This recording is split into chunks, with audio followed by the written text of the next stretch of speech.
श्रीगुरो श्रीयुतपदकमलं श्रीगुरून् वैष्णवांश्च च श्रीरूपं सागरजातं सहगण रघुनाथान्वितं तं सजीवं साद्वैतं सावधूतं परिजनसहितं कृष्ण चैतन्यदेवं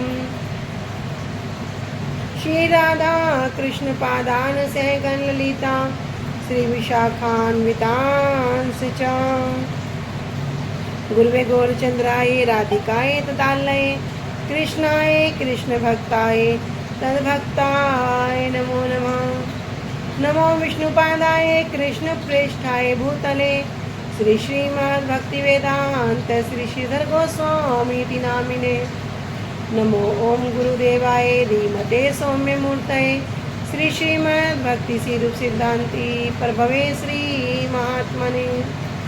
नमो विष्णुपादाय श्री राधिकाय प्रियात्मने श्री श्रीमद्भक्तिवेदांत श्री नारायण गोस्वामी नामिने। श्री कृष्ण लीला कथने सुदक्षम औदार्य माधुर्य गुणस्य युक्तं वरं वरेण्यं पुरुषं महन्तं नारायण त्वं शीर्षा नमामि। वाञ्छाकल्पतरुभ्यश्च कृपा सिन्धुभ्येव च पतितानं पावनेभ्यो वैष्णवेभ्यो नमो नमः। पंचतत्त्वात्मकृष्णं भक्तरूपं स्वरूपकं भक्तावतारं भक्ताख्यं नमामि भक्तशक्तिकम्। श्री कृष्ण चैतन्य प्रभु नित्यानंद श्री अद्वैत गदाधर श्रीवासादि गौर भक्त वृंद। हरे कृष्णा कृष्णा कृष्णा हरे हरे हरे राम राम राम हरे हरे। सर्वप्रथम मेरे परम आराध्यतम गुरुदेव जय ओम विष्णुपाद अष्टोत्तर शत श्री श्रीमद् भक्ति वेदांत श्री श्रीधर गोस्वामी महाराज जी के श्री अभय चरण सरोज में अनंत कोटि दंडवत प्रणाम ज्ञापित करती हूँ। तदुपरांत मेरे परम गुरुदेव नित्य लीला परविष्ट ओम विष्णुपाद अष्टोत्तर शत श्री श्रीमद् भक्ति श्री रूप सिद्धांति गोस्वामी महाराज जी एवं नित्य लीला परविष्ट ओम विष्णुपाद अष्टोत्तर शत श्री श्रीमद् भक्ति वेदांत श्री नारायण गोस्वामी महाराज जी के श्री अभय चरण सरोज में श्रद्धा पुष्पांजलि अर्पण करते हुए उनसे अहेतु कृपा की वांछा करती हूँ। ग्रंथकार श्री कृष्णदास कविराज गोस्वामी जी श्रीमद नित्यानंद प्रभु अखंड गुरु तत्व श्रीमद महाप्रभु एवं समस्त परिकरों के चरण कमलों में असंख्य दंडवत प्रणाम ज्ञापित करते हुए उनसे भी अहेतु कृपा की वांछा करती हूँ। उपस्थित वैष्णव जन भक्तवृंद सभी को यथा योग्य दंडवत प्रणाम स्वीकार हो। सभी को हरे कृष्णा दंडवत प्रणाम।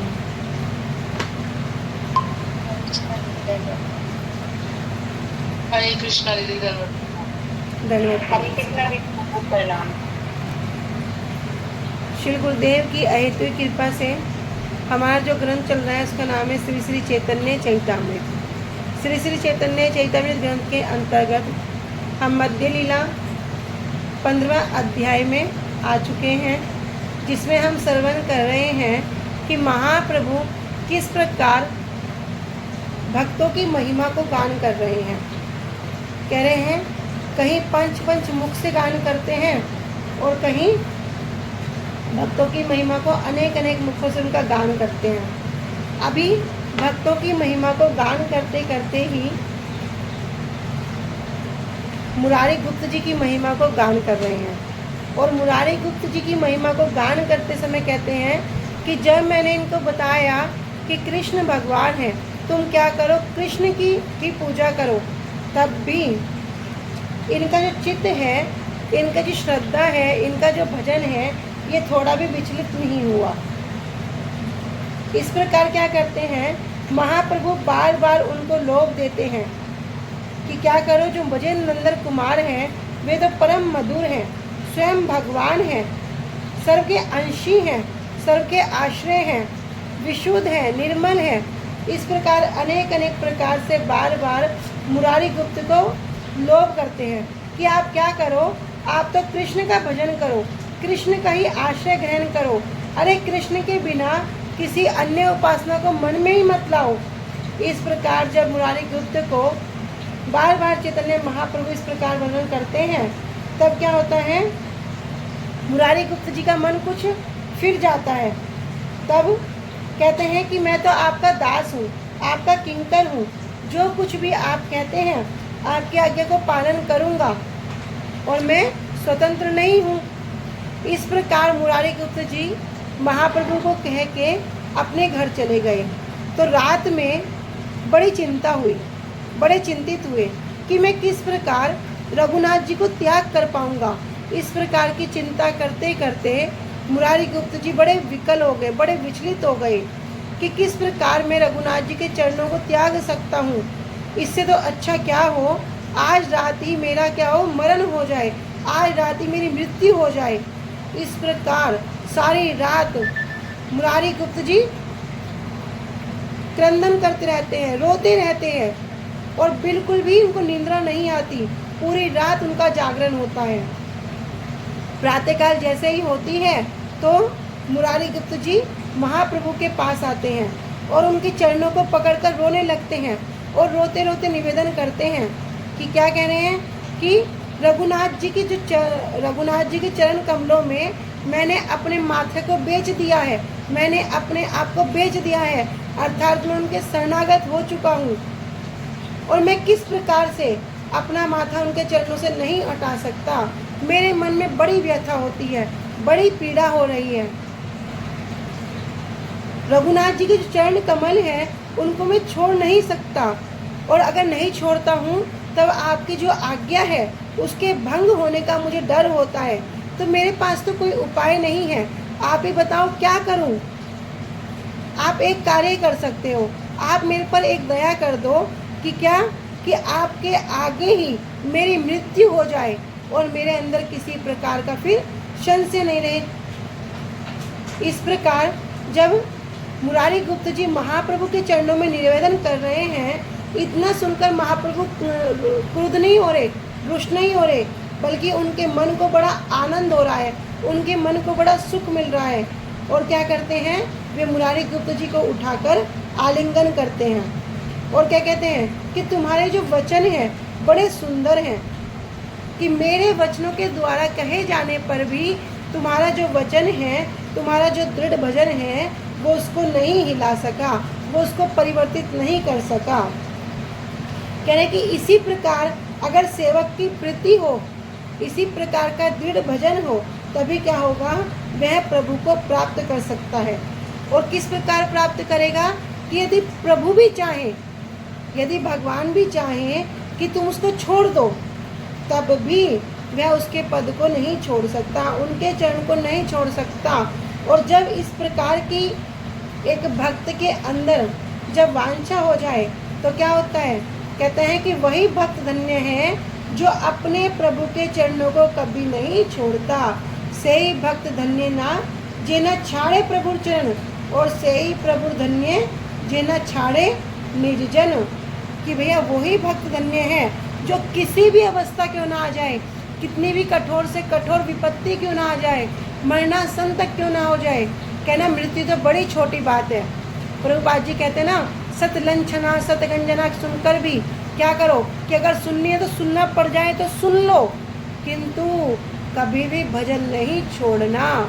ये भक्ति मार्ग ऐसा ही है, जैसे भक्ति करते हैं तो अनेक अनेक कष्ट, अनेक अनेक विपदाएं सामने आएंगी, लेकिन प्रभुपाद जी कितनी श्रेष्ठ बात कह रहे हैं कि अगर सतलंछना सतगंजना भी तुम्हारे सिर पर क्यों ना आ जाए, तब भी भजन से विचलित नहीं होना, तब भी भजन नहीं छूट जाए। संसार छूटे तो छूटे, पर भजन नहीं छूटना चाहिए। तो कहते हैं भाई वही भक्त धन्य है जो अपने प्रभु के चरणों को कभी नहीं छोड़ता, और वही प्रभु धन्य है जो अपने भक्त के, अपने निज जनों को कभी भी नहीं छोड़ते। अगर किसी पर कभी हो जाता है कि दुर्भाग्यवश यदि कोई सेवक कहीं और चला भी जाता है, कोई दास भगवान को छोड़ के चला भी जाता है, तो भगवान क्या करते हैं, उसको खींचकर पकड़कर अपने पास लाते हैं। इस प्रकार महाप्रभु जब मुरारी गुप्त की निष्ठा को देखते हैं तो कहते हैं कि मैं तो आपकी परीक्षा कर रहा था और आपकी परीक्षा करने के लिए ही मैंने आपसे बार बार आग्रह किया कि आप क्या करो, कृष्ण की ही पूजा करो। अरे आप तो साक्षात कौन है? हनुमान जी हैं, राम जी के दास हैं। किस प्रकार मैं आपको राम जी के चरण कमलों से दूर कर सकता हूँ? तब महाप्रभु मुरारी गुप्त जी की महिमा को गान करते हुए कहते हैं कि ये जो मुरारी गुप्त है ये क्या है? मेरे प्राणों के समान है। और जिस प्रकार ये दीनता करता है, क्या दीनता कर दिखा रहे हैं कि प्रभु आपके चरण कमल में अभी आपके सामने से अच्छा क्या हो, मेरी मृत्यु हो जाए, किंतु मैं राम जी के चरण कमलों को नहीं छोड़ सकता, और नहीं छोड़ता तो आपकी आज्ञा भंग होती है। तो आप क्या करो, आप मेरे पे दया करो कि आपके सामने ही मेरी मृत्यु हो जाए, फिर मेरे अंदर किसी प्रकार का संशय नहीं रहे। तो महाप्रभु कहते हैं कि मुरारी गुप्त जी का जो दैन्य है, ये जो दीनता है, इसको सुनकर मेरा जो मन है, मेरा जो जीवन है, ये क्या हो रहा है? बड़ा हृदय मेरा फटता जा रहा है।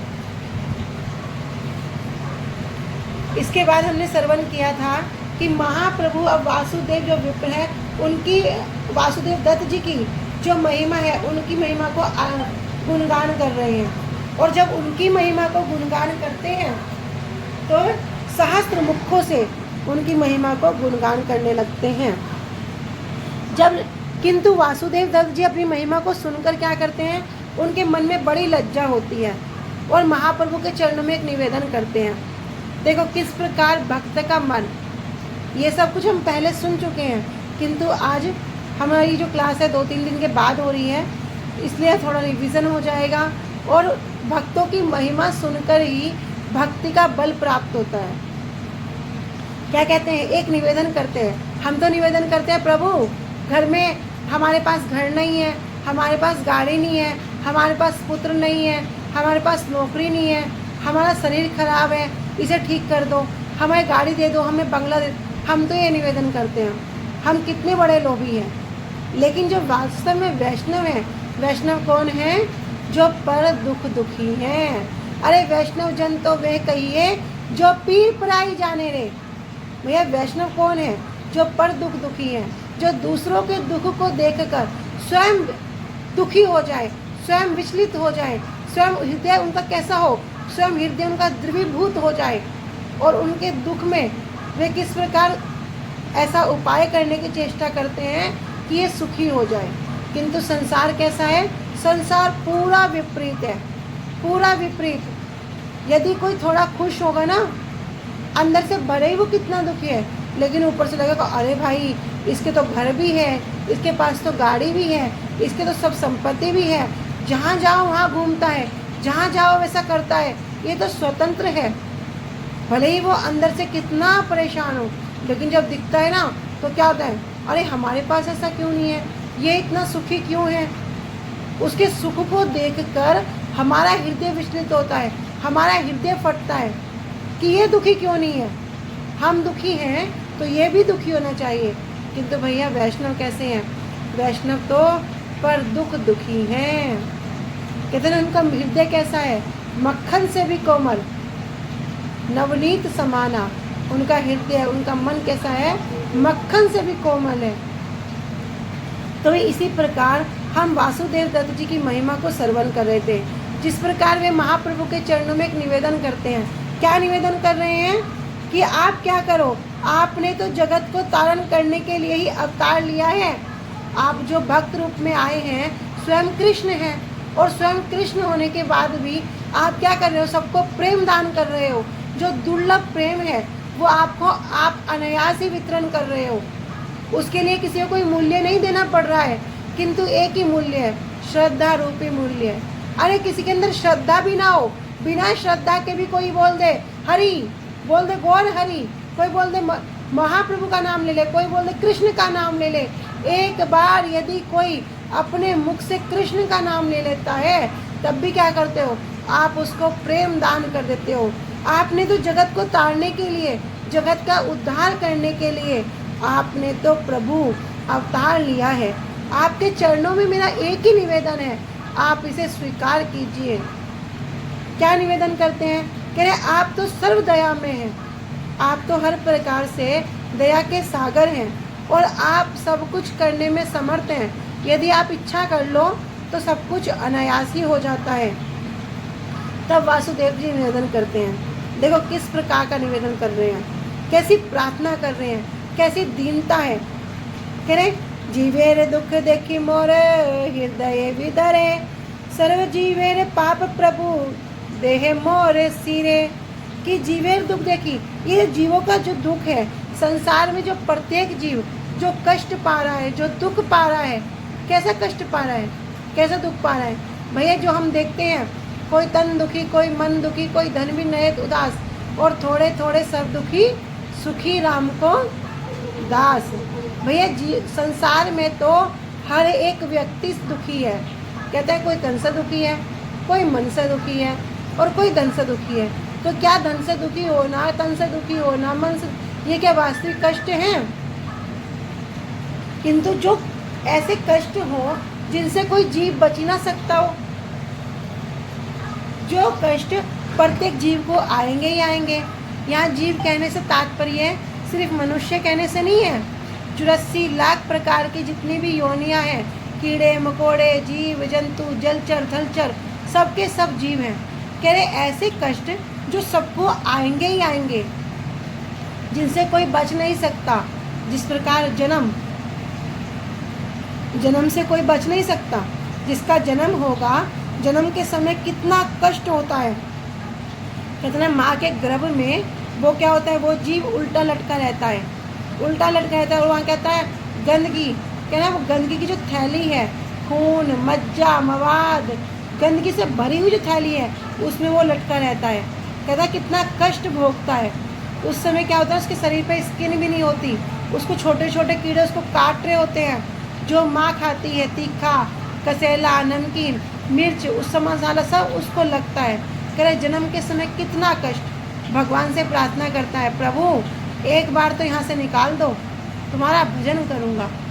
किंतु बाद जब भगवान कृपा करके उसको वहाँ से निकालते हैं, तब क्या होता है, फिर माया उसको क्या करती है, निकटस्थ माया तारे झापट या धरे, माया उसको झपट लेती है।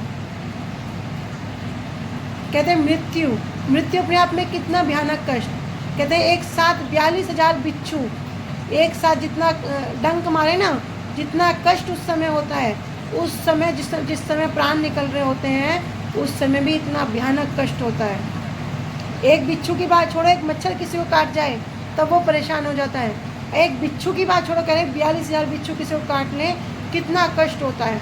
उतना ही मृत्यु के समय कष्ट होता है। जरा बुढ़ापा अपने आप में कितना कष्टदायक है। कहते हैं बचपना और बुढ़ापा एक समान हो जाता है। फिर व्याधि, बीमारियाँ तो किसी को छोड़ती नहीं है, सबको आनी ही आनी है। इसी प्रकार 3 प्रकार के ताप, आध्यात्मिक, आदि दैविक, आदि भौतिक, इनसे कोई भी जीव नहीं बच सकता। तब वासुदेव दत्त जी निवेदन करते हैं, ये तो है ही, इससे अलग जो पाप पुण्य लेखा जोखा सब हम कर रहे हैं, दूसरे के खुश देख के हम दुखी होते हैं, दूसरे के यहाँ चोरी करना, उनको कष्ट देना, आत्मा को दुखाना, किसी को निंदा करना, चुगली करना, भजन नहीं करना, सब कुछ करना किंतु भजन नहीं करना।